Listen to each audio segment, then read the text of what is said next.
Eyes in the sky, gazing far into the night. I raise my hand to the fire, but it's no use, 'cause you can't stop it from shining through.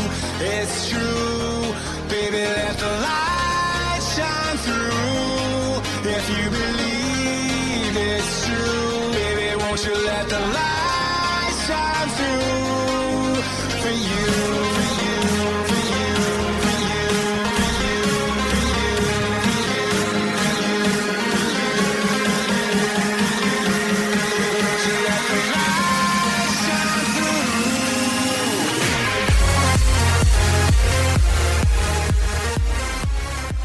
Hi everyone, welcome to Deception Detection Radio. I'm Kay. I pray that you all had a blessed week. On tonight's broadcast, I have some very exciting news to share. As of tonight, joining me as co-host of Deception Detection Radio is my dear friend and brother in Christ, Chad Riley. Chad is the creator of Truthseekers Research and is also a field correspondent on Justin Fall's Remnant Revolution, with BDK of Omega Frequency and myself. Chad will be joining me at least 2 broadcasts a month. Welcome, Chad. It is great to have you as my co-host. Hey, Kay. Glad to be here. Hey, Gary. Good to talk to you again, Chad. Oh, yeah. It's been a while, at least. Oh, yeah. At least 4 hours or so. Yeah. We wanted to surprise you, Gary. You did. I was not expecting, Chad. Yeah. But very happy to have you here. I'm Glad to be really here. happy too. We also have a very special guest joining us tonight. He has been a vital part of Deception Detection Radio from its air date almost a year ago. He has helped make Deception Detection Radio what it is today, and it's always wonderful to have him on. I am talking about author Gary Wayne. He rejoins us to continue our discussion of his book, The Genesis 6 Conspiracy. Gary has been a lifelong contrarian, never getting caught up with popular belief, but instead searching for the truth. His interests include Bible prophecy, history, and mythology, and these interests have taken him on many fascinating and exciting journeys that have culminated in a 30-year labor of love in his writing of the Genesis 6 Conspiracy. I feel very blessed once more to welcome our friend, our brother in Christ, Gary Wayne, back to Deception Detection tonight. Gary, I just want to thank you for always being so generous with your time. You're always a blessing. Welcome back. Well, very, very happy to be back, and I think we're going to have a very stimulating conversation about an era and a group of people and a leader that I know everybody is familiar with, but I don't think that they've pulled the full veil back to really have a deeper, harder look at who Hitler was and sort of the meetings that it's had, what he represented, and what it means for the future. So pretty excited to talk about this. Yeah, tonight. me too. It runs really deep. I'm going to go ahead and say the prayer. And after I say that, I'd like for you to let everyone know a little bit about you, if I missed anything, and then we're going to jump right into it. How does that sound? Good. How about that, Chad? Sounds great. All right. Dear Heavenly Father, this is such a joyous occasion tonight to bring all of us together, Gary and Chad, and the audience that's listening. Thank you so much for this blessing. Please open our ears to hear the truth and soften our hearts, Lord, so that your word is etched upon it. Please put a hedge of protection around all of us so that there is no difficulty with the electrical equipment or with any of us. And please protect our listeners. Lord, you're such a mighty and powerful God. We know that all things are possible through you. And I thank you so much. In Jesus' holy and mighty name I pray. Amen. Amen. Amen. Well, Gary, would you like to tell people a little bit about you? Yeah, I'm a lifelong prophecy buff, and I love to research prophecy, and I love to talk about it, and that's really my passion in the scriptures. But along the way, I also kind of got smitten with the Nephilim part of the Bible and how that is related to prophecy, and just has spun me into a completely different direction that opened doors into a lot of different areas. So my main focus over the last 30 years has been prophecy and writing the book, The Genesis 6 Conspiracy. and it still maintains a significant part of my life, even though I do have other activities. I do live in Canada, Vancouver, Canada, and I have recently retired, so I'm able to spend more time doing, promoting the book and doing interviews and working on Facebook and just answering questions to whoever wants to contact me. So. Oh, congratulations on the retirement. Canada is right up there with the US for listeners for deception detection. And I a lot of times think that's because you come on, people feel comfortable listening to you. You know, it's where you're from. It's your home. Well, I don't know whether I can take credit for that, Kay, but if there are more Canadians watching because I'm from Canada, then they're comfortable, then that's fine. But I think it's probably got a lot more to do with the quality of the broadcasting that you're doing and the journalism that you're doing, Kay. Oh, thank you, Gary. That's kind. I appreciate that. Well, tonight we're going to get in and talk about Hitler's connection to the Genesis 6 conspiracy. Where does it begin, Gary, that we can tie Hitler back to Genesis 6? Let me just backstep a little bit to go forward on that question, I think. So one of the reasons why I did in the book a complete chapter on the Nazi regime is I looked at what happened in World War II, how the Nazis were created, the organizations that were part of creating them, how they were funded, what they believed, what they did, what they were trying to do as their main objective as being analogous for the end time. But I was surprised as I got into the research of it is how deeply connected it is to the Genesis 6 conspiracy, not only from being analogous for the end time, but in their complete belief system. And it'll take a little bit of time to explain all the different sort of occultic or occultist connections and the mythologies. And I don't want to try and do it all in one breath, so we'll probably unravel it a little bit more as we go. Okay. But the most direct connection back to the Genesis 6 conspiracy at the time before the flood and of the time of the giants would be, first of all, the idea of the new man concept, and that they were trying to create super beings that they called Aryans. And what is really, really significant about that is that these Aryans were believed to be giants. And they were blonde-haired and the blue-eyed variety, which was a specific sort of physical reference to a specific race of the Nephilim and of the Tuatha De Danann in particular, and the Scythians and all of the giants that came out of that aspect, because there's two different colors of hair and eyes. So you have the blonde-haired, blue-eyed Aryan, and you have the more Celtic, red-haired, green-eyed. And what the Nazis embraced was the Norse version of it, or the ones that they felt that settled in the Norse mythology as the Aryans. And they connect themselves back to the Aryans. And the Nephilim, of course, were supermen, and were hybrid supermen that were created from the offspring of the sons of God or fallen angels and human beings. So it was a new man on earth. It was a hybrid being, a violation against creation, but a superhuman being, which is exactly what the Nazis were trying to do within their very, very complex belief system. And this connects back in their belief to a similar, if not identical, civilization before the flood called Thule. And it would be identical with Atlantis.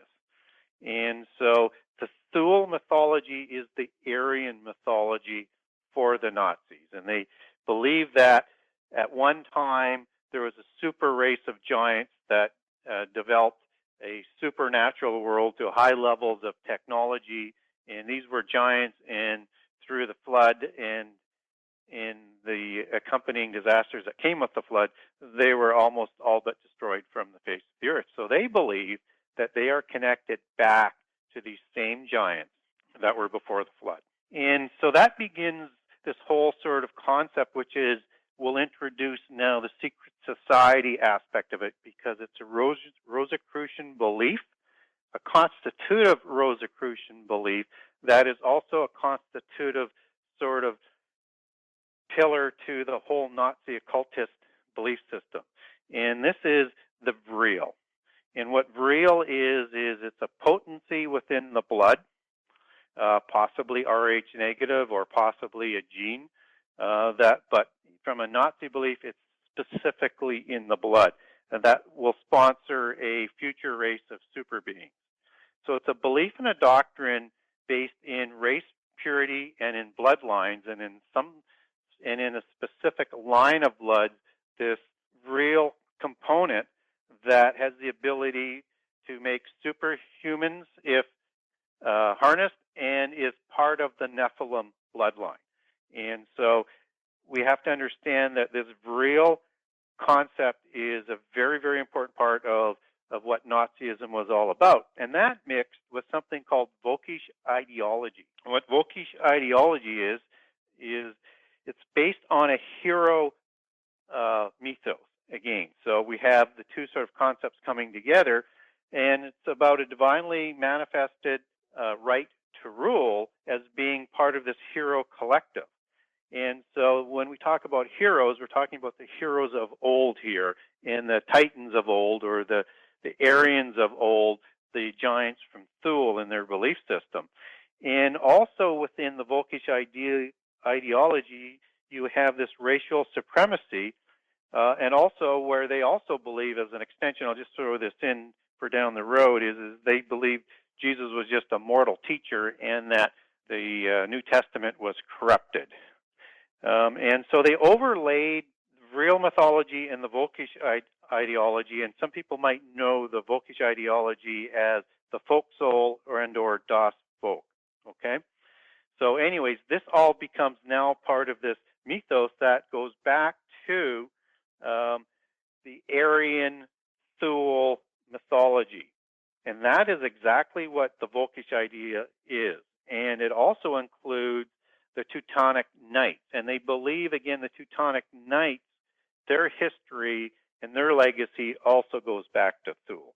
So all of this sort of comes in together with this new man, this hero collective, this something in the blood, racial purity, and mixes as sort of a cocktail for the politics of what they're trying to do and the brainwashing that they're going to do.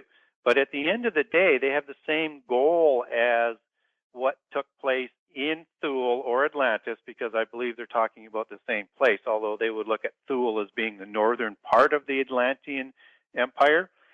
Atlantis in the ancient world was trying to create a world government. And they were actually considered to be the helm of world government at that time, even though they didn't actually succeed in taking over the whole world. And in Greek mythology, they were checked by the Athenians and defeated, so they didn't quite get there. But they had a 10-nation empire in the antediluvian world, and they had parts of the north as far as England as part of that empire. So I think what they're doing is they're tying into the Tuatha De Nan mythology, and in this case, the Norse version of the Tuatha De Nan. Of course, the Tuatha De Nan are from Ireland, which was part of the old Atlantean Empire. So that was a mouthful. Yes, it was. Now, was this at a time when it was believed that there was one continent before Atlantis was destroyed? Yeah, that's a very, very good question. And no, I think there's two schools of thought on that. But by definition, Atlantis was a continent that was beyond the Pillars of Hercules, or beyond where Spain and Africa was, and was believed to be into the North Atlantic somewhere, or not the North Atlantic, but the Atlantic and west of Spain.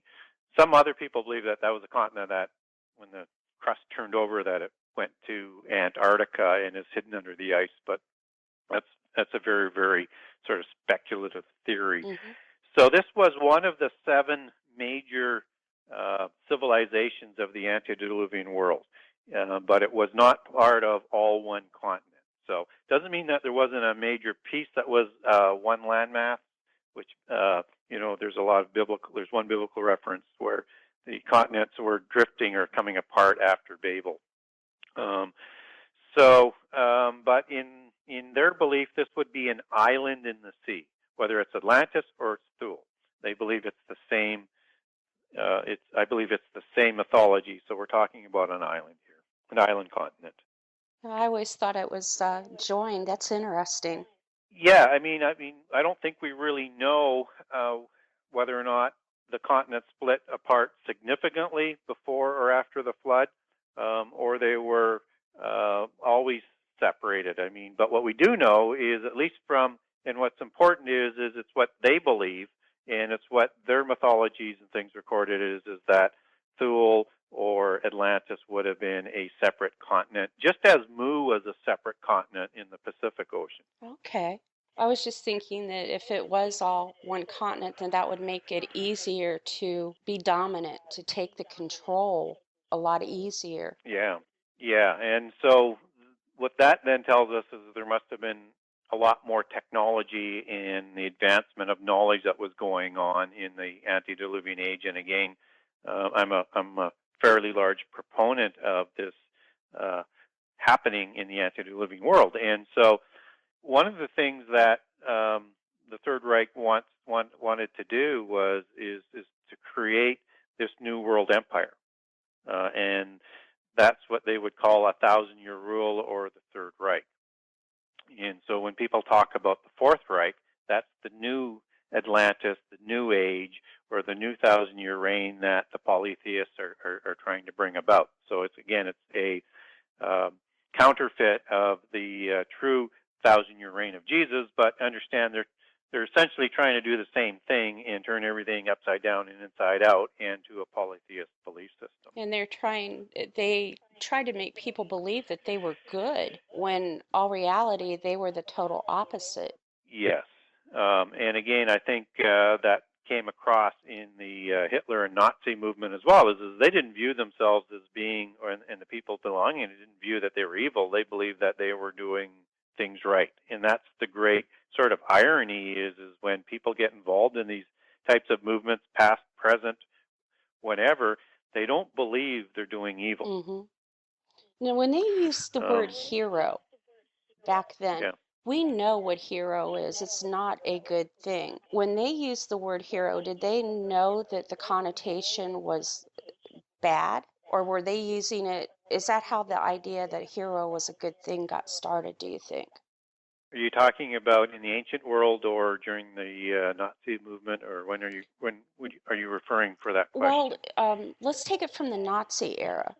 Yeah. So from their perspective, a hero would be something that is good, and it's something that they're trying to recreate. They're trying to recreate this age of Supermen, who were had this golden age of knowledge and peace and abundance, and that's what they're trying to bring in. And of course, the hero analogy is not what we think of as hero today, and its ancient meaning is a demigod, and that means that an offspring of a god and a human being. In the monotheist perspective, it's the offspring of a fallen angel and a human being.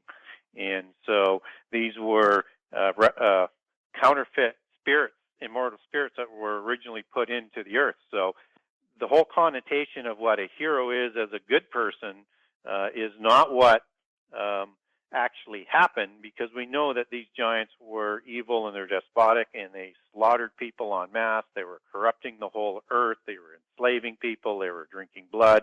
They were doing all sorts of horrible things. So this whole idea of what hero actually was in the past was this fearful military warrior that did whatever they wanted in sort of the spirit of Gilgamesh and Enkidu.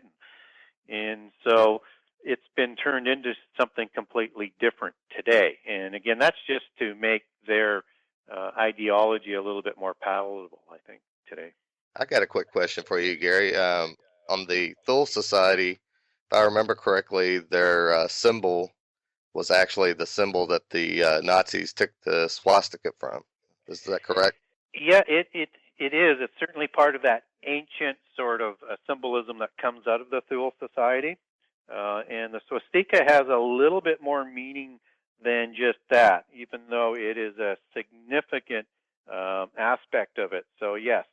So when we talk about the Thule Society, let me back up. I'm going to link this into something that's really, really important here in a second, is that the Thule Society was a combination of the German Orden, Vril, and Vlkisch ideology, and it combined with the Thule mythos as well. So again, we have this other homogenizing of beliefs. And the Thule Society was immersed in black magic, and it was satanic, and they believed that they were they were Atlantis before the flood, and that they were the Aryans.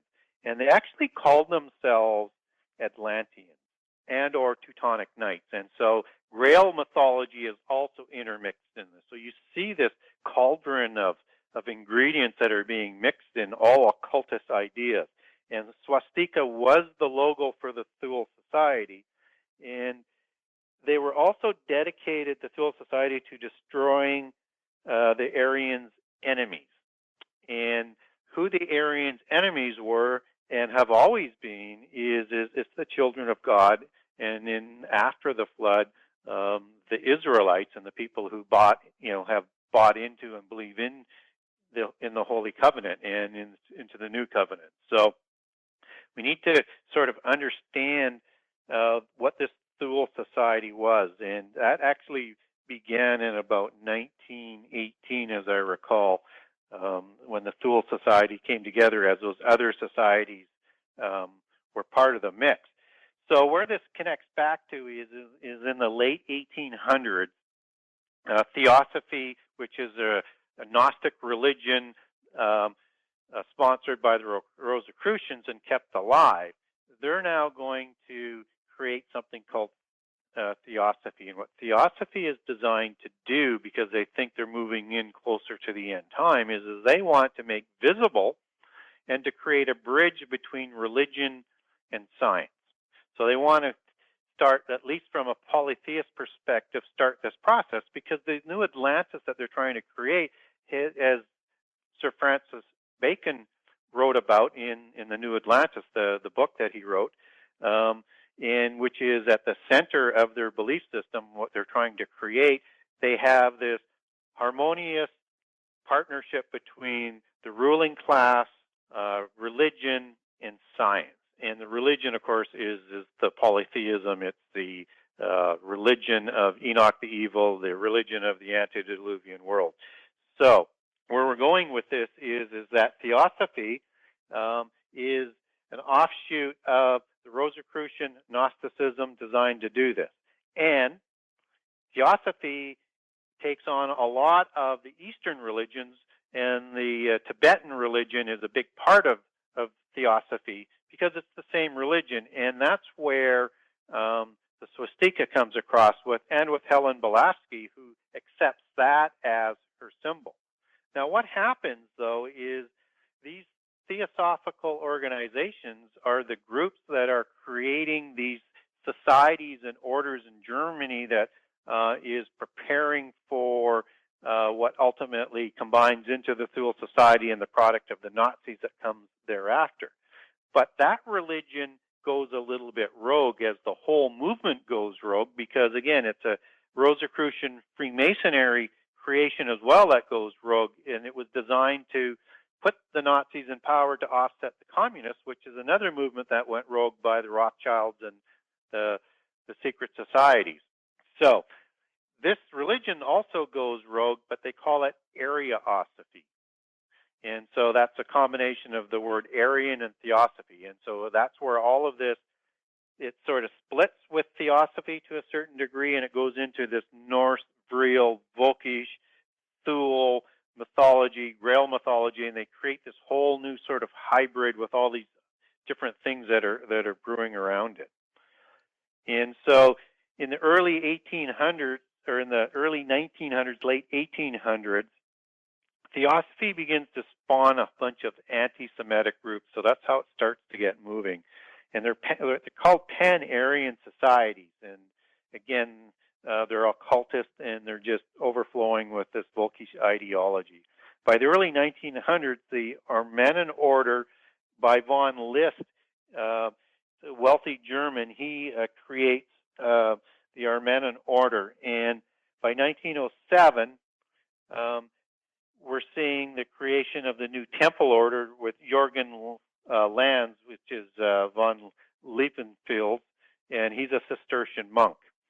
And so we have, by 1912, von List and the Armanen Order and the new Temple Order, they have now combined together to form the Germanen Orden and Ariosophy, and their main sort of, not hero, but they really embrace Wagner, because in Wagner it is embedded with Grail mythologies, and that's also out of Wagner where the Führer title comes from for Hitler later on. So this is 1912, and then at 1918, that's when the Thule Society is formed by Bettendorf in the Munich Lodge. And then in 1918, the Thule Society starts the DAP, which is the German Workers' Party, and by 1990, Hitler joins the DAP. And in the 1920s, the Thule Society buys a newspaper called the Vlkisch Ideology, if I pronounced that correctly, with Eckhart as the editor, and then later Hitler buys that. Of course, Eckhart is one of the main mentors of Hitler into all of this occultism. So I know that was a very fast sort of swath, but I just wanted to get in all these different secret societies that were at play, that were mixing with this new sort of rogue religion, rogue of theosophy, if that's possible, and as we saw it is, and that these Freemason Rosicrucian organizations that were working to organize all this also went rogue, and that's where also the anti-Semitism became part of it. Because again, when we look at these secret societies, they're heavily brewed with what I would call the false Jews, or the ones who allegedly say they're Jews, and the bloodlines that go with it, and mainly that would be like the Rothschilds and people like that. Yeah, and another quick tie-in also is that you brought up the DAP, and I know that I'd sent you an article about Heinrich Himmler, and he actually was also one of the big occultists that was under Hitler. And they just recently found his hidden library of occult books, if I remember correctly. I think there was 13,000 occult books. Yeah, that's what it said on that link. And some of the books, not many, but there was some Freemasonry books that came out of Norway on that. That was also part of that collection, as my memory stands for. But yes, 13,000. So I don't think people really understand how far away from the Christian religion this organization, this government, this movement was. It was completely anti-Christian, completely anti-Jewish, and they would have slaughtered almost anybody if they had given enough time. And certainly Christians were going to be the next people that were going to be slaughtered for sure en masse, just as they were taking care of the Jewish. So when we look at this, at Himmler, I mean, this guy is one of the key guys to bring about the SS, and that's the Teutonic Knights. And the Teutonic Knights were a German order like the Templars. And so they were separate from the Templars, but they were a sister organization to the Templars. And again, that's where this sort of Grail movement kind of comes into this whole sort of aspect. And when we talk about the Teutonic Knights, they were based on a history that also connects back to the Round Table and King Arthur. And so that's why the Teutonic Knights, as with the Templars, they had the same sort of imagery as the Knights of the King Arthur table, or vice versa. It all depends on which way you want to say which started what, because most of the Grail literature was written in the time of the Templars, so they might have just overlaid all of that sort of on there. And the SS took on the doctrines of the Armanen Order that I talked about earlier, and the new Templar Order of Ariosophy and Vlkisch Ideology. So now you have a Teutonic order of knights as the SS that are totally immersed into these other orders that we're talking about. And they're also, when we talk about this occultist sort of aspect of the Nazi regime, is they were smitten with the research into the occult. And so to learn that they had 13,000 books just with Himmler, absolutely fascinating. But they were also a big fan of somebody by the name of Otto Rahn, and he was a researcher that they had hired to find the mysteries and the treasures of the Grail.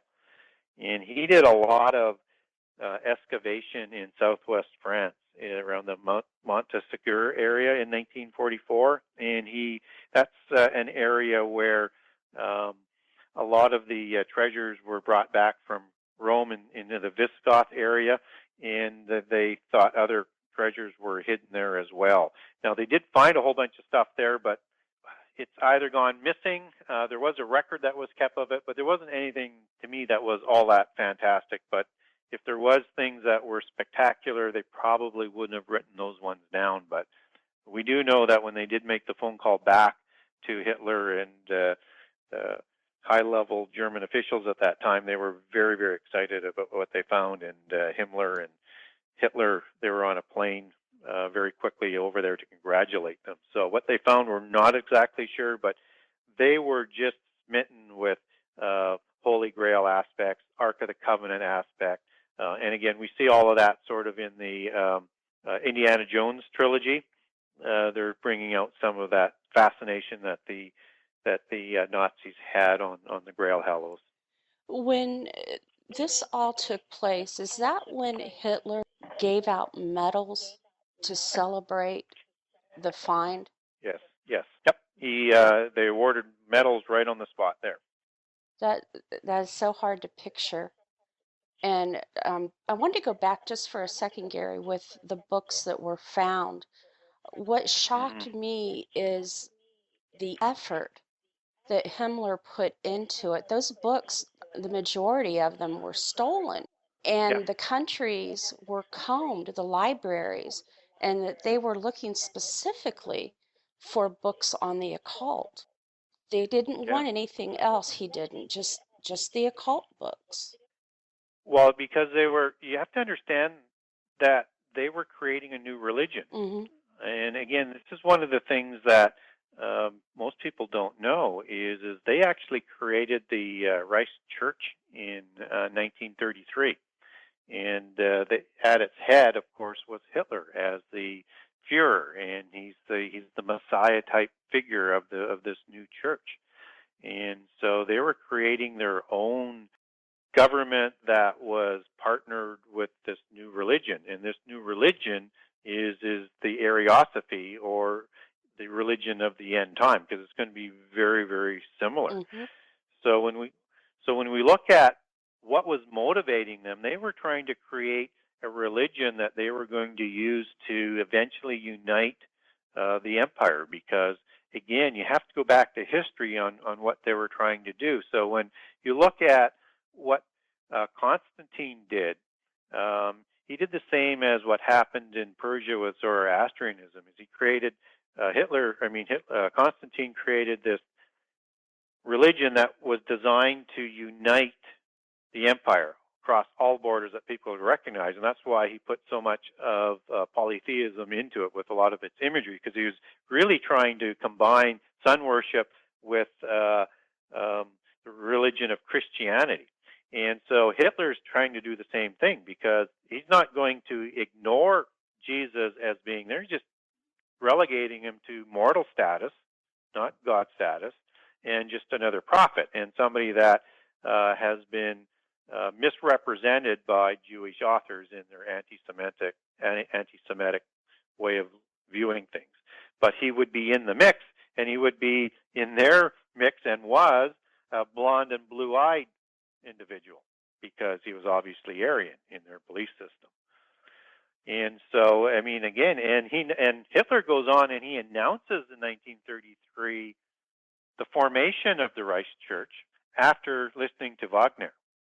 So, I mean, that was by design, because as I said, they were absolutely smitten with the Faulkner's work, because he was bringing Grail literature and legend to a Vlkisch ideology and then putting it into music and opera. It was so hard to imagine combining music, which is so beautiful, with something so evil. Yeah, and so when we talk about this Grail, it goes back to the Teutonic Knights, from the German Grail aspect and version of it that the SS was designed after. In the Teutonics, they were heroes of Celtic and Norse stock, heroes like Odin and Loki and Danu were gods of this mythology, and they were a powerful race of demigods. And again, from Thule, from how they have written it, and distinctly separate from humans. So that's who the Teutonic Knights are in their view. And so they're Aryans and Atlanteans, and were the enemy of Adam's seed from the beginning.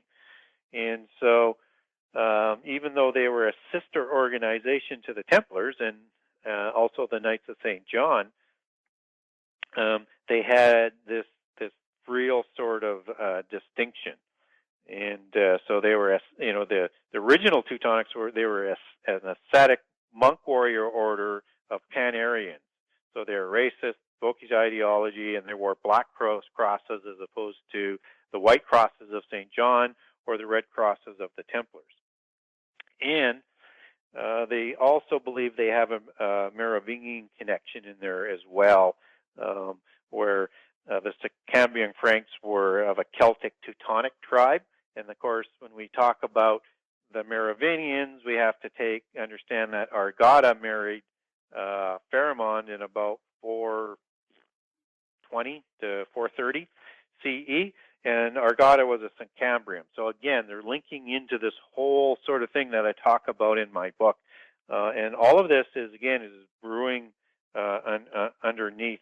But understand that when Himmler created the Teutonic Knights, or the SS as they became known in their regime, he was intermixing all of this occultism. So again, to link this back to the understanding that there was 13,000 books in that collection. I mean, there's probably more. I mean, who knows? Because they were stealing them from all over Europe. So They were supposed to release the list of what the books were yesterday. They were going to have some kind of a conference and make an oh, really? announcement, but I haven't heard anything that it actually happened.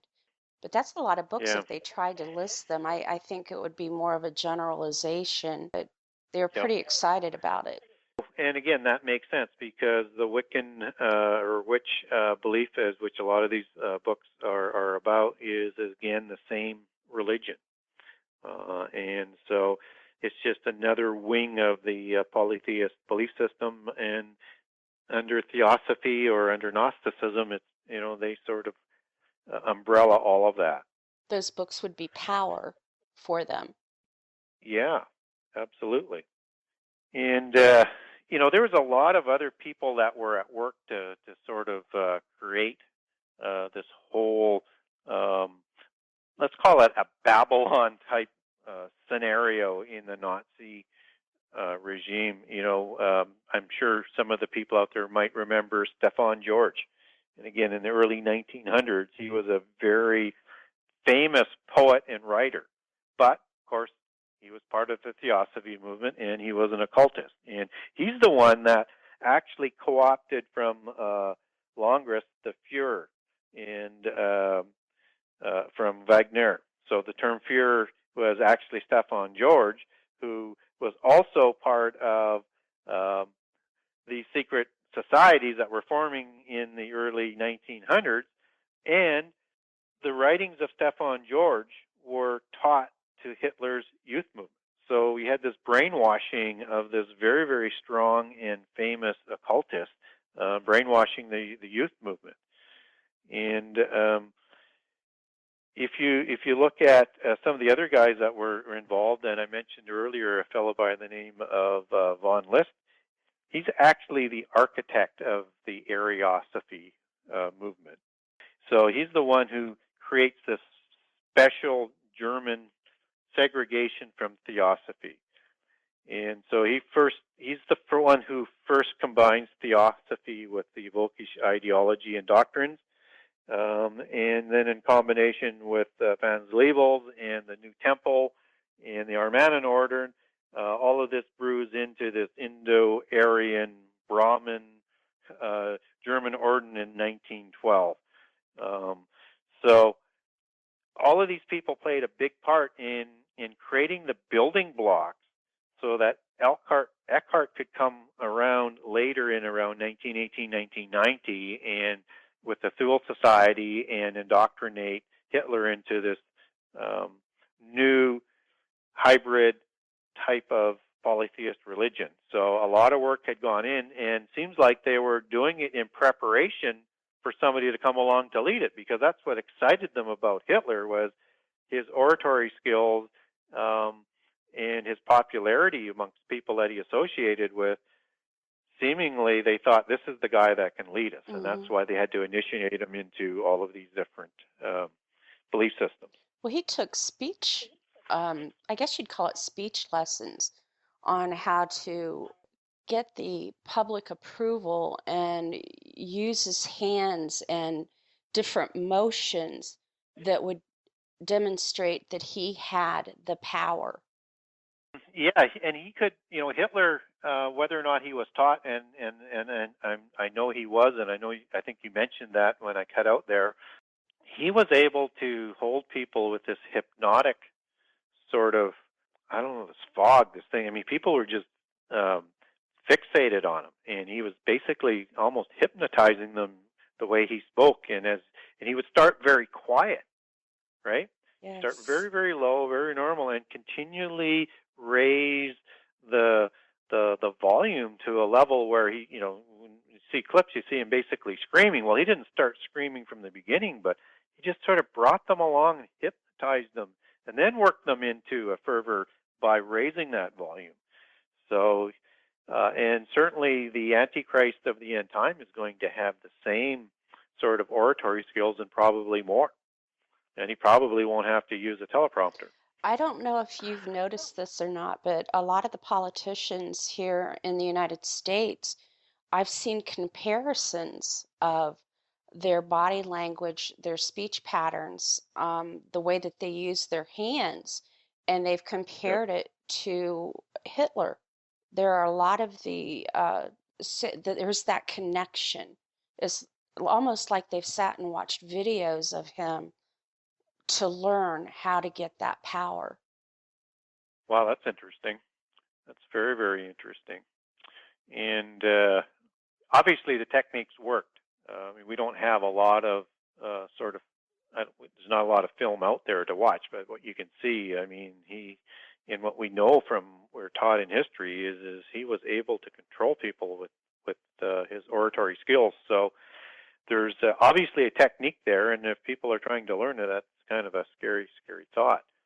And I also wonder whether or not he learned his skills not necessarily from human beings. I mean, one of the big things about the Nazi movement was their belief of that, and this is their belief, and they say that they were communicating with the people of the White Brotherhood, that they were with avatars, and we would know them as demons. And again, some of this makes some sense to me when we look at, in 1929, Germany had nothing for an army, nothing for weapons, nothing for super technology, and within less than 10 years, they've got, the best tanks in the world, and they got the best planes in the world, and then all of a sudden they've got jets, and they've got rockets, and they've got all sorts of fancy technology, and no explanation for where that came from.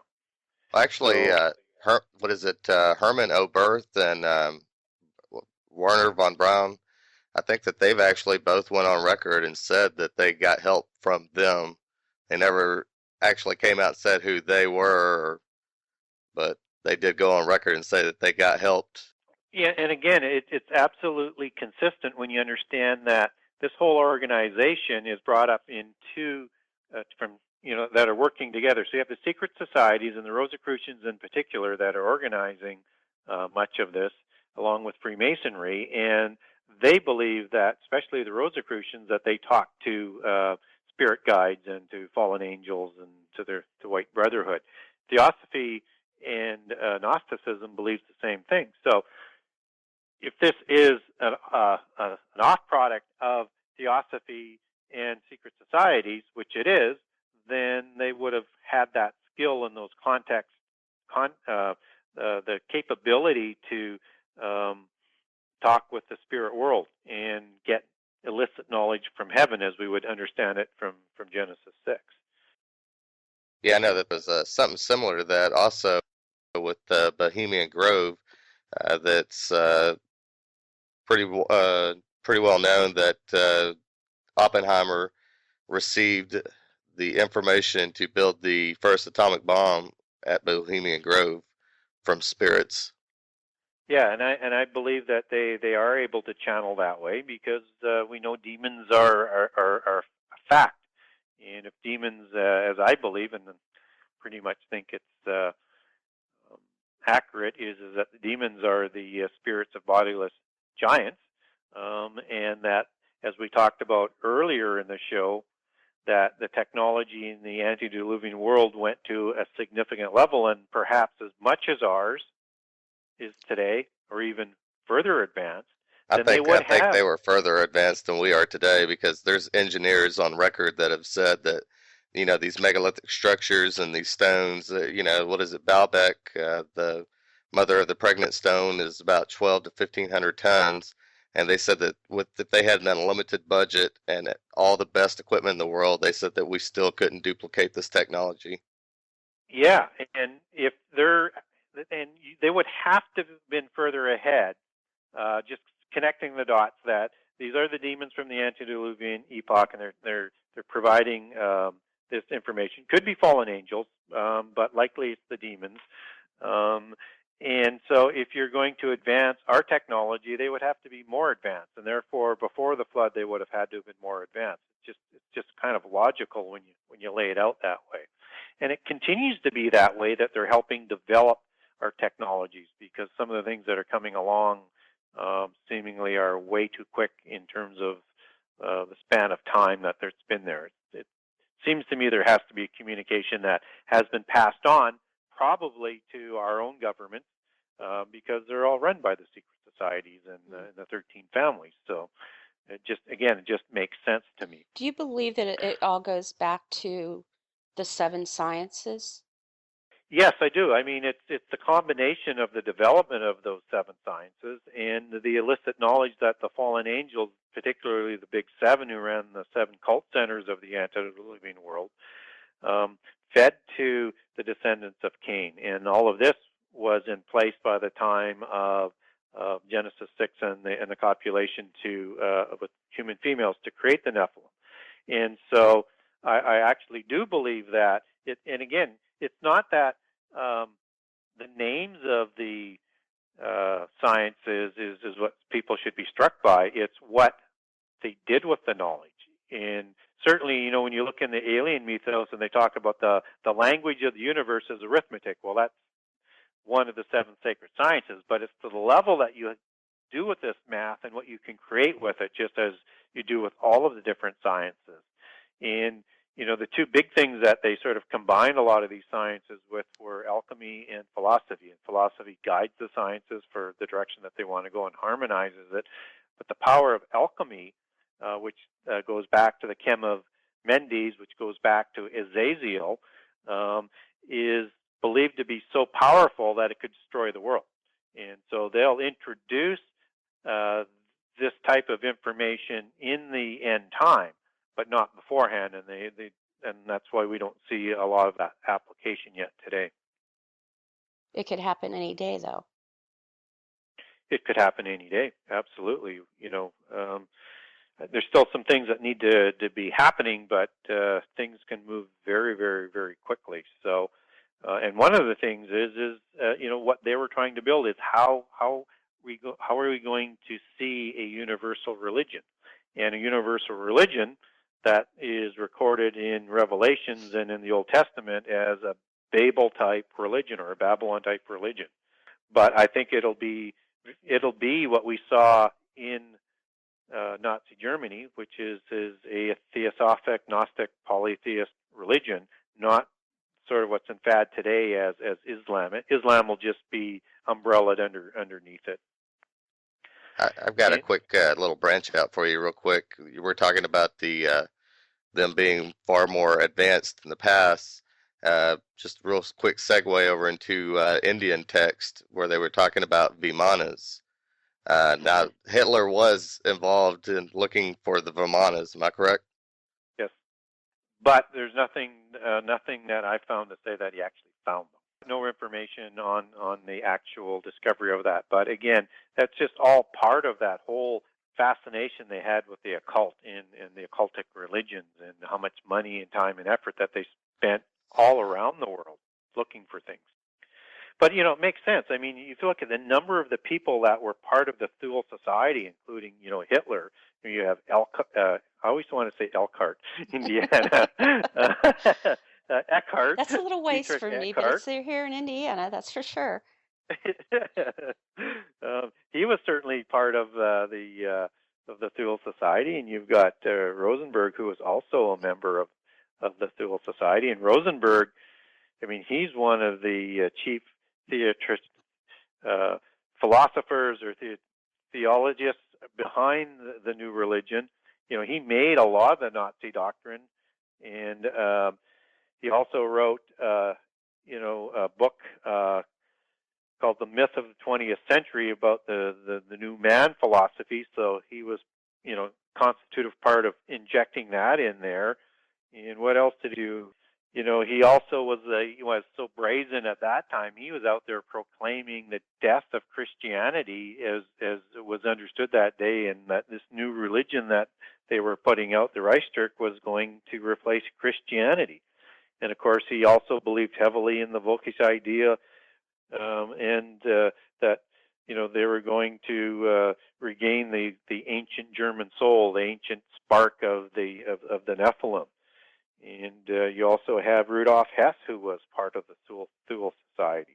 So you have so much of the Hitler Nazi elite regime that were immersed coming out of the Thule Society in 1918, 1919 that stuck together. So it just makes sense that they were all on the same page, all with the same, fanaticism, and trying to find ancient artifacts and treasures and manuscripts to substantiate their religion, because they wanted to impose it on everybody.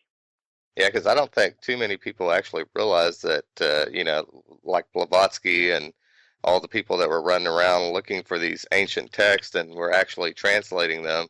I don't think that they realize how much of the planet they actually covered going after all these.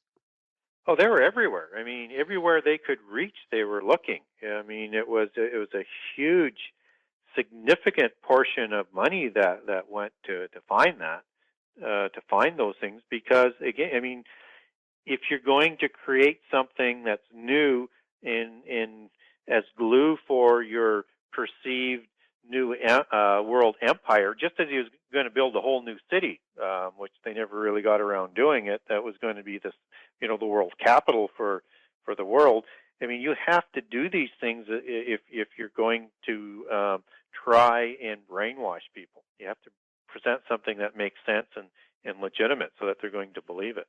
But when I look out at just the thinking about all the different parts that went into the creation of the Nazi regime, you have, occultists, whether or not they were Aleister Crowley, who was also Rosicrucian, that was a big influence on Hitler out of England, and you've got the Freemasonic groups and the Illuminati involved, and you have the Rosicrucians and the Germanen Order, the Thule Society, Theosophy, which became Ariosophy, the Teutonic Knights, Grail mythology, Vril mythology, Vlkisch Vlkisch ideology and the belief that Hans Horberger has, who was one of their great scientists, that humankind evolved from a race of giants.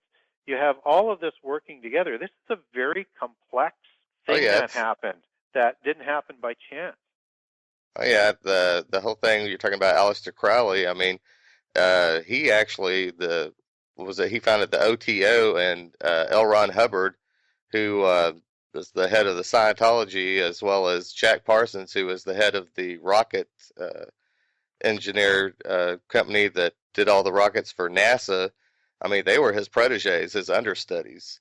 In fact, they were the ones that did the Babylon working ritual out in Area 51 and supposedly opened a rip in space-time, and something came through.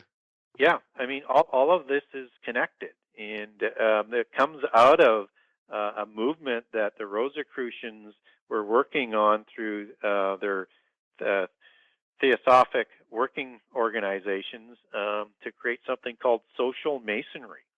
And so when and I'm going to connect that to the fact that social masonry, I'm going to come back to that in a second. So you've got the Rosicrucians who are sponsoring the Theosophic organizations and religions working with the Fabian Society, and they developed something called social masonry, and that developed communism. Okay, and of course, if people don't know, you have to understand both Trotsky and Lenin and Marx. They were all Freemasons. So this National Socialism that was created, it was created as still a very much a left-wing group. It was right of communism and right of pure socialism, but it is still very, very extreme left. And so it was created to stop communism, which got out of control. And so this whole social masonry thing goes back to the same religion and the same secret societies that created Nazism, and which is going to create the end time. And if we look at some of the other groups that they created, they also created the anarchism. I'm having a little bit of difficulty with my words today, but anarchists, which is about as extreme left as you can get. And they're also responsible for creating the New Age. And then these groups, they got together and they funded the Nazis through the banking system to make sure that they were going to rise to power so that they could offset their mistake with the communists. And then Prescott was over here funding them for the longest time. Yeah, and so when we look at how they were doing that, that was basically the Schroeder Bank and the Rothschilds, right? And they set up the BIS Bank, the Bank of International Settlement, which was the Nazi bank, and all of that money was funneled by most of the banking system, which is run by the Rothschilds and all of their connected friends who run the banks. So this rising of National Socialism in Nazi Germany was not a fluke. And again, if we want to look to the end time as that analogy, is that the world government is going to be a left-wing government, because that permits the oligarchs, also known as the adepts in their belief system, to run all the major businesses, and they keep this sort of facade of free enterprise underneath, but the main corporations and all the wealth is controlled by the adepts, right? Now, and all the purebloods. That's the system that they want to set up. And what National Socialism is a social government that has business working for the government's means. Okay? So that's that National Socialism, and you kind of hear that terminology changed a little bit because they had come up with a new name, and they call that P3. And what P3 stands for is private-public partnerships.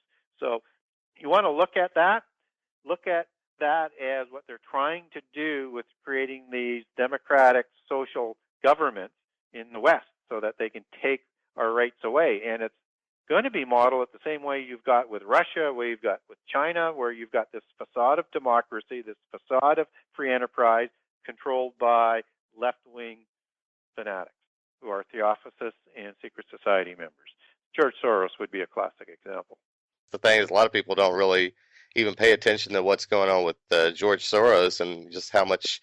I mean, this guy's not even an American citizen. I mean, he's from another country. He's from Hungary, and he comes over here, and I mean, he is just funding everything. And it's like the latest one that recently went down was the Ferguson thing that was going on. He had all these paid protesters out there acting crazy in front of the cameras and doing stuff, and I mean, they don't realize that they're being used by these people of power. Yeah, and so they want these anarchists working with them because they create all of this problems in society, and riots, whatever. And it's the same. It is the exact same philosophy that they use when they're funding terrorist groups, because they want to drive people into their open arms, and they'll be promising, we've got all of the solutions. Oh yeah, that's that whole problem reaction solution. They're looking for Yeah. a false savior. Absolutely. Somebody who has all the answers, and they want to cattle herd everybody into the direction where they want us to go. And they're doing a pretty good job. It's just that it's a big job. And we also know that even though they think they are in control of the timetable, they're really not. So they can try as hard as they want, but we also know until the restrainer is moved that they're not likely going to be successful. Yeah, they try every day to do something that makes it look like it's coming exactly to match from prophecy, Revelation. And you can see that they're trying so hard, like they were going to build the statues of Baal. Yeah. That was being done just to anger God, to speed his judgment. Yes. They want this rendezvous with destiny, because they believe, they're misled, but they believe that they're going to win. So they want to bring this about. And they believe they're going to be fighting for their freedom away from God, and somehow we'll have this separate universe that they'll be able to live in. Certainly that's the deception that Lucifer has given them, but they have bought in, big time.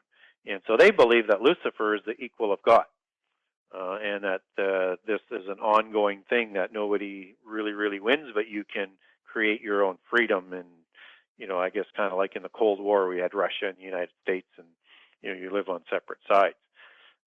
But at the end of the day, they want to bring on this day of destiny, and that's why they want to fulfill prophecy, or they want to fulfill their own agenda. I'd heard Lieutenant Colonel Gregg. He had actually talked about.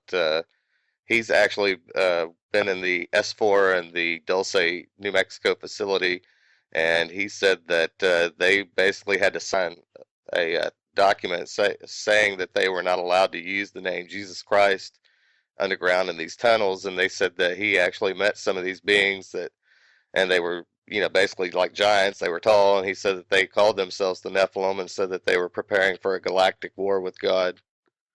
Yeah, it makes perfect sense when we look at Revelation, and you see, a third of the angels basically wiped out and sent to the earth, right? So, and that when you look at the Antichrist prophecies, where he wants to create his own throne and raise it into the heavens like God, I think there's going to be that alien sort of deception that comes to play, that where we're told that we're just one planet amongst the universe and one species, and there's many species out there fighting for their freedom. And if we want our seat at that sort of galactic table, which is sort of what happens in so many of these science fiction movies, where you've got whether it's Star Trek or whichever one you want to pick, you've got this union of peoples fighting against this oppressive order, right?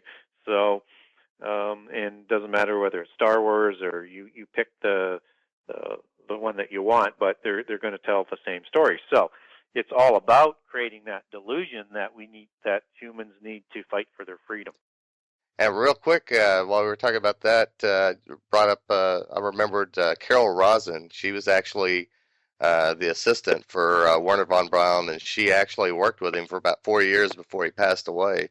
And he told her in confidence numerous times that the different plans that they had that, first it was going to be wars, then it was going to be terrorism, and then it was going to be comets. And her last thing, the one that he always laughed about whenever he would tell her would be, and remember, the last thing is going to be the aliens. Yep.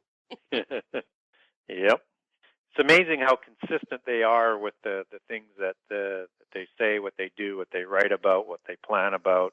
There's an amazing consistency. So you have to think that they're working all from the same sort of game plan. And again, it's a template of what happened in prehistory.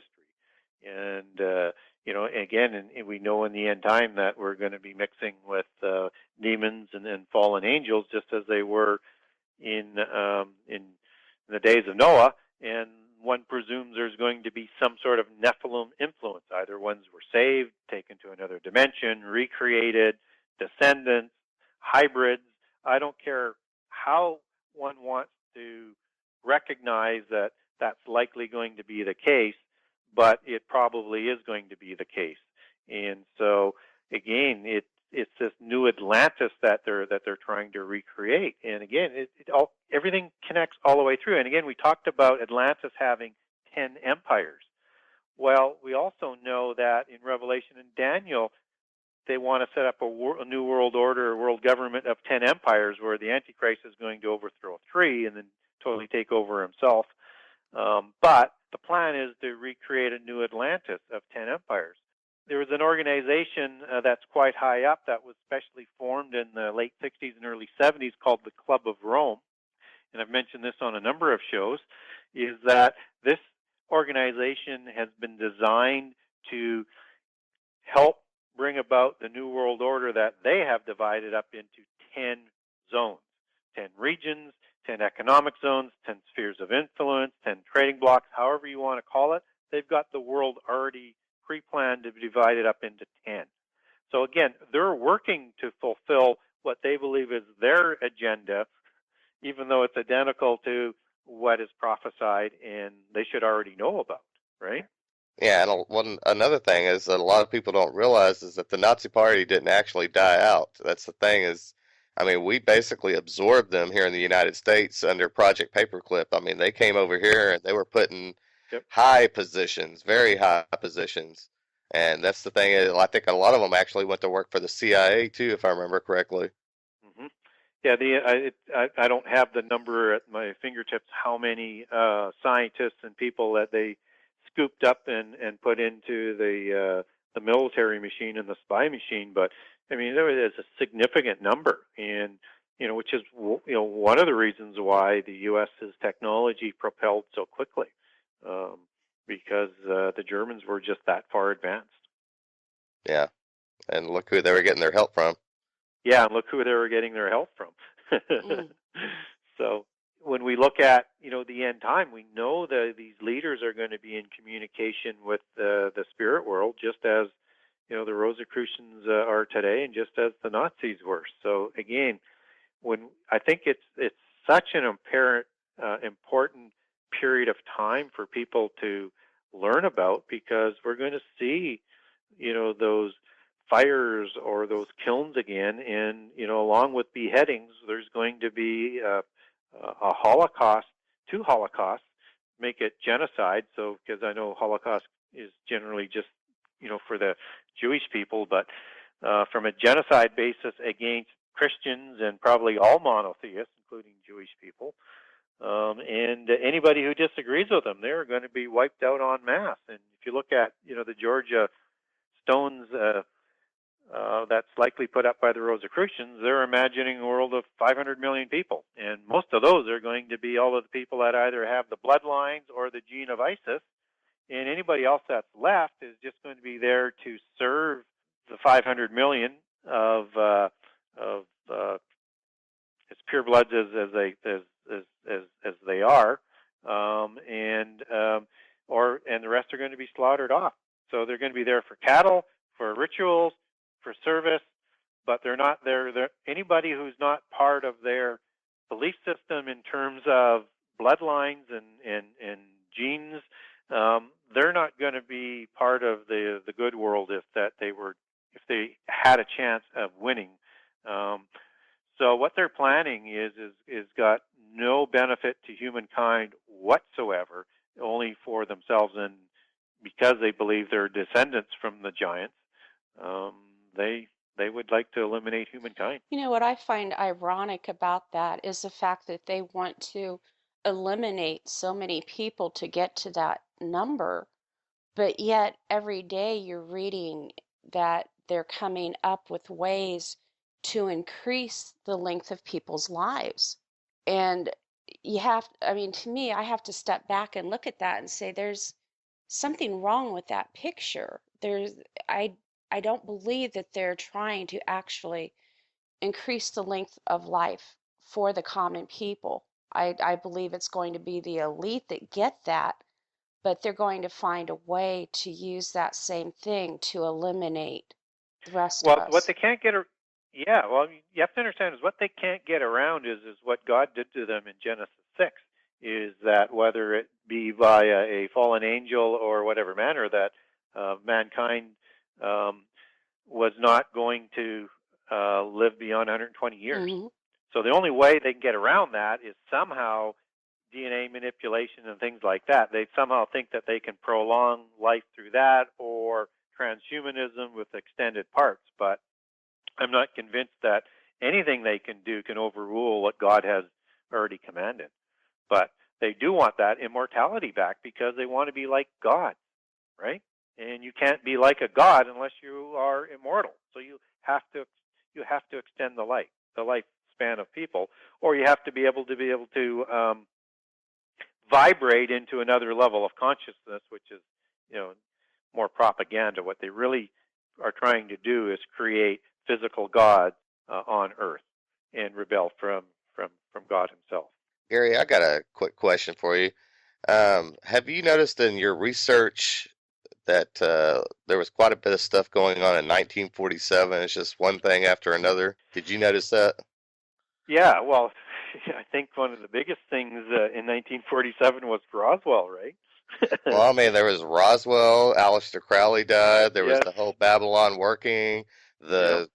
the Dead Sea Scrolls were found. I mean, there's Operation High Jump. I mean, it's just one thing right after another, all going on in 1947. Yeah, it's a year that it was very, very active, and a year that economy started to come back as well. I think it was more or less just It was also when Israel became a state, even though they didn't fully announce it until 1948. It yes. was actually It was 1947 when it was agreed upon that it was going to become a state. So what you're doing, what's happening is things if you believe in prophecy and you believe that Israel has to be a state for the end time to have to come about. Although I would argue more it was possession of Jerusalem than the state, but Israel still had to be there to fulfill certain aspects of prophecy. Then there's this sudden movement to say we almost need to catch up, right? Yeah.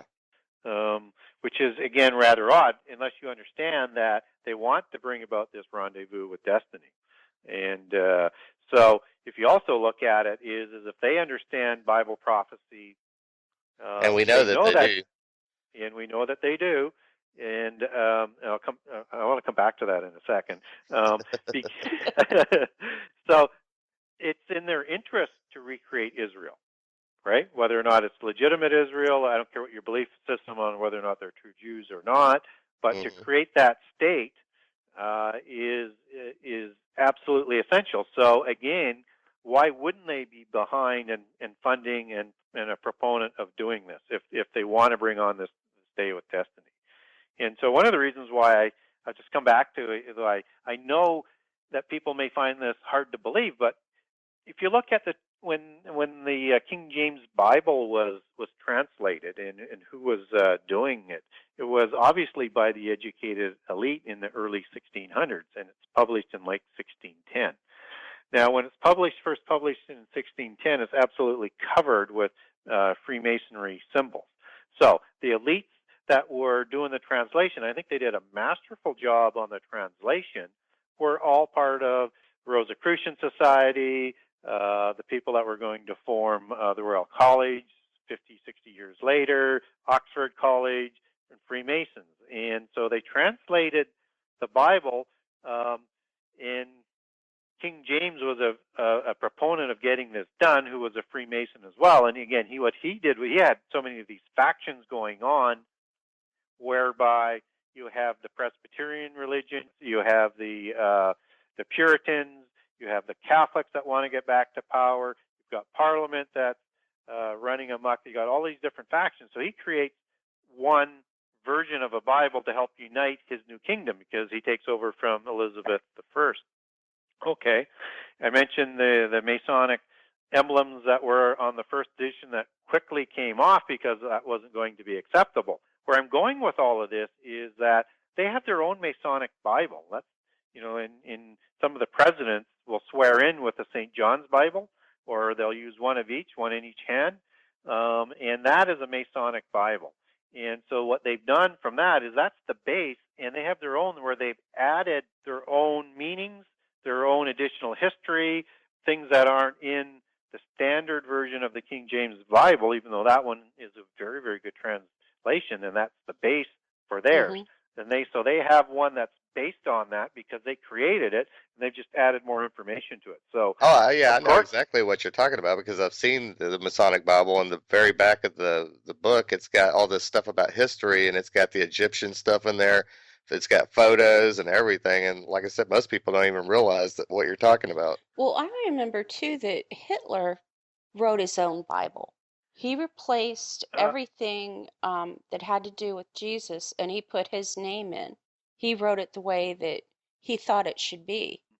I'm not familiar with that Bible, but I do know they did a complete different take on what the Bible should look like and how it was written. So I don't know the name of it. I've not seen a copy of it, but I do know they had their own version of it. So, but I can't really comment further on it because I haven't seen it. I haven't read it. So. I don't think I'd want to read it. Yeah, probably not that good. And I actually have a Masonic Bible I'm hoping to have in here by the end of the month, because I'm just so curious. I should have bought it a long time ago, but I want to see what they did for changes on it. Chad had sent me a video, wasn't it you, Chad, that showed the guy that had found a Masonic Bible at a book Yeah, sale. he's actually standing there on the street, basically showing it off and talking about it. And like I said, he's thumbing through the back pages, and I mean, it's just got all this Babylonian, antediluvian, and all sorts of crazy stuff in all there. the symbols and Basically, somebody had passed away, and that's whenever a Mason passes away, their family is supposed to turn that back into the lodge. And apparently somebody in the family just stuck all his books in a box and dropped it off somewhere, and he just happened to luck out and picked it up for a couple bucks. But yeah, like I said, I mean, you can buy them nowadays, like Gary said, online on Amazon. You can buy them; they're about $50. But yeah, it's got some crazy stuff in there. I'm surprised they let it out, that they let people see it. Yeah, so I haven't got it yet. I've paid for it, but so I'm hoping to have it in a week or so. And so I don't know how hard they are to get, but I'm very, very curious. And when I was writing the book, I think it was Knight and Lomas, who are Masonry historians that would give lectures and things and teach people within the craft about their history. They wrote a number of books, and in one of the books I used a reference in my book where they said that Goliath was a descendant of King Og. And they quoted a specific verse out of the King James Bible, and I looked it up in that version. I looked it up in every other, and there's no way I could make that connection. I actually say that in the book. I don't know how they make that connection, but that's because they have a King James version that's slightly different than the one that everybody else has. So I think there's going to be a lot of things in there that just might be eye-opening, at least from their perspective. Mm-hmm. Did you get a chance to look over the Cave of Treasures that I sent you? I have not had a chance to look at that yet. I've been very busy the last few weeks, so I've got about 15 different things people have sent me that I've got to have a look at. So I apologize. Oh no, that one's going to keep you busy for a while. Is it? Oh yeah. Okay. Chad always gets great videos. Always. Yes, he does. He has. I don't know where you get all your information from, Chad, but it's got to be a library that is unbelievable of videos and articles and things, and probably books by the sounds of it as well. I'm working on it slowly but surely. Well, Gary, is there anything that we've missed so far in the Hitler connection to Genesis 6 that we need to know?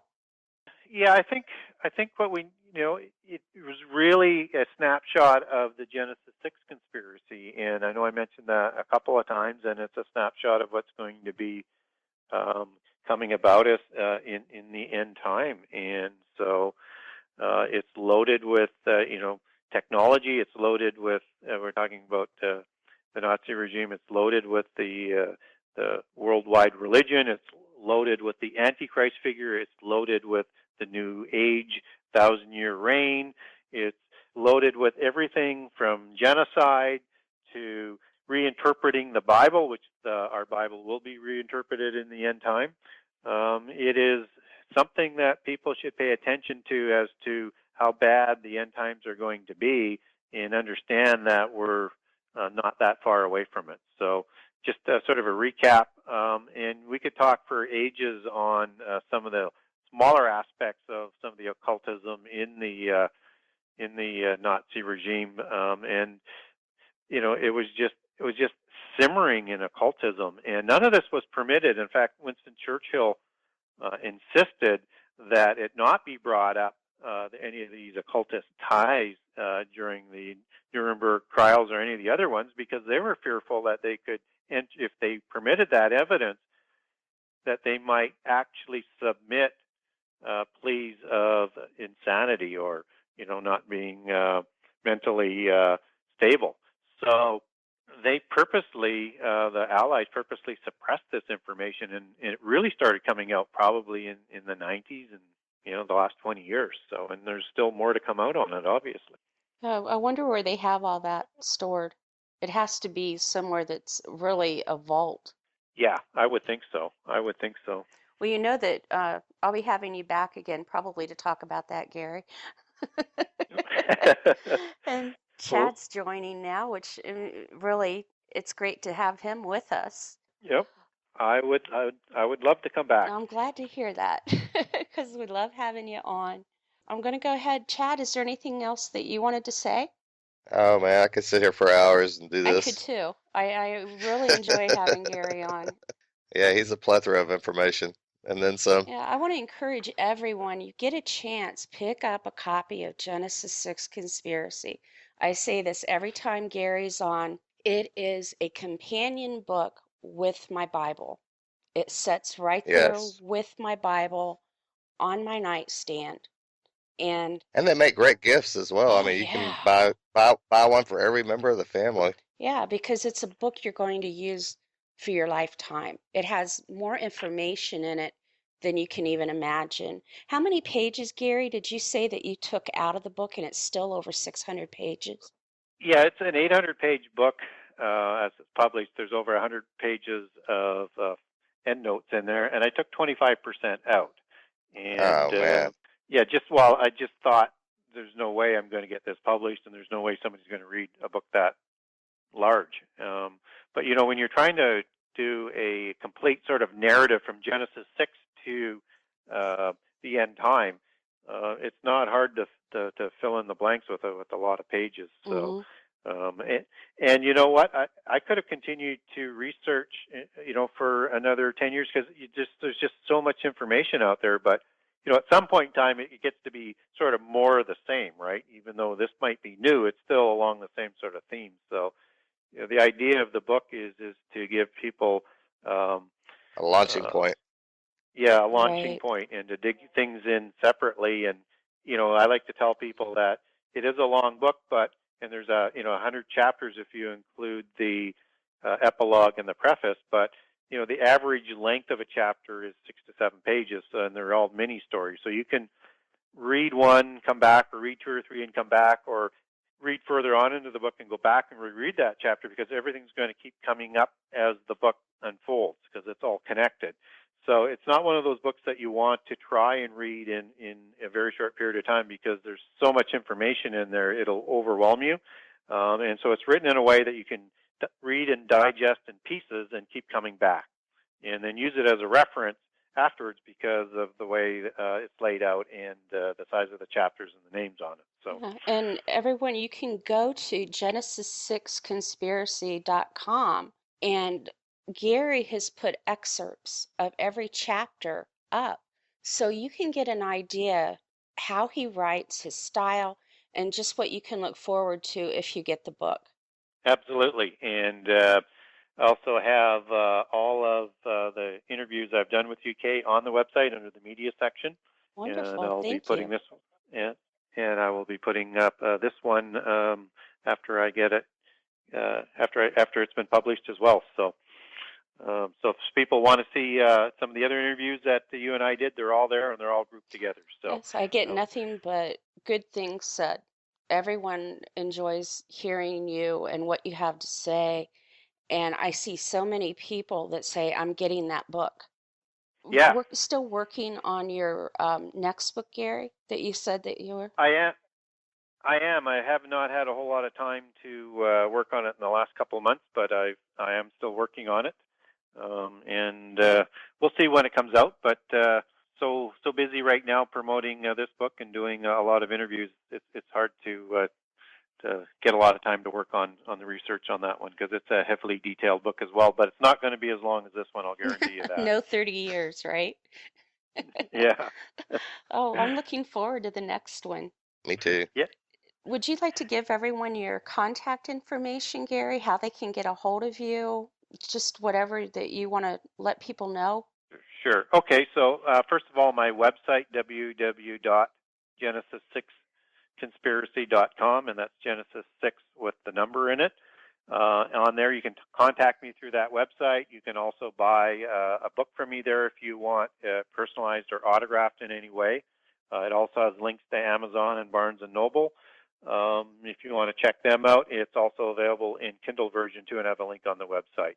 You can also get a hold of me through Twitter. If you want to follow me at Twitter, that's at Gary Wayne 63, and also on Facebook under Gary Wayne, and I have 2 Genesis 6 conspiracy pages. So you can follow me there, and anybody who wants to send me a question, just forward it to me. I answer all the questions that come in, hopefully well, or at least as best as I can, and I love doing it. So lots of ways to get hold of me and follow me. And you do offer autographed copies of your book. I do, and that can be ordered through the website on the Buy Now page, and click on to Buy from Author. Wonderful. Well, Gary, it has truly been a blessing to have you back on with me and with Chad. And I'm going to go ahead and say the closing prayer then, but I really appreciate you coming back. Terrific. It's been wonderful being back. Great. Good discussion tonight. We had that surprise for you. Oh, right. I forgot about Yeah, that. I thought this would be the perfect time to have you on and then bring Chad on. It just be great. It was. Okay, well, I'm going to go ahead and say the prayer. Dear Heavenly Father, thank you for your protection during this broadcast and making sure that the interference was kept down, for looking over all of us. Please look over the listeners as they go through this week and bless them and touch their lives. And Lord, if they are in need of anything, please look after them. And if there's anyone that's listening right now that isn't saved, now is the time for them to come to you, Father. Let them hear your voice. Let them hear your calling, Lord, and come to you, because you are the King of Kings and the Lord of Lords, and you make sure that every need that we have is taken care of. Whether we know that we have that need or not, you always do. Lord, please look after Gary. Bless him as he travels and the things that he does. Help get the word out about his book, because his book is about you, Father, and that's what he's doing. He's trying to spread your word and your knowledge. Please look after Chad, touch his life, make sure that he's blessed as we go through this week, and look after him and make sure that everything goes right, Lord. Keep the dark one away from all of us. I pray this in Jesus' holy and mighty name. Amen. Amen. Amen. Well, that's going to do it for tonight, everyone. I want to thank you all for tuning in and pray that you all have a blessed week. And we'll see you next week. Good night, everyone.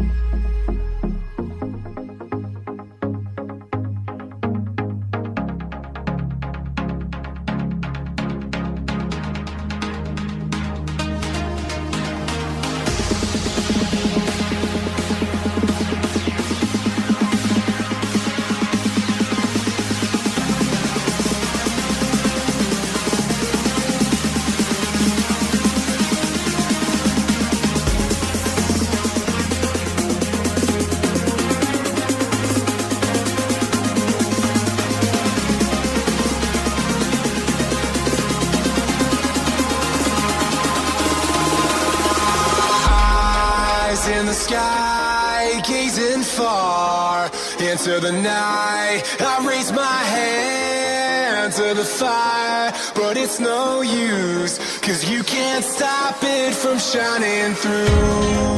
It's true, baby, let the light shine through. If you believe it's true, baby, won't you let the light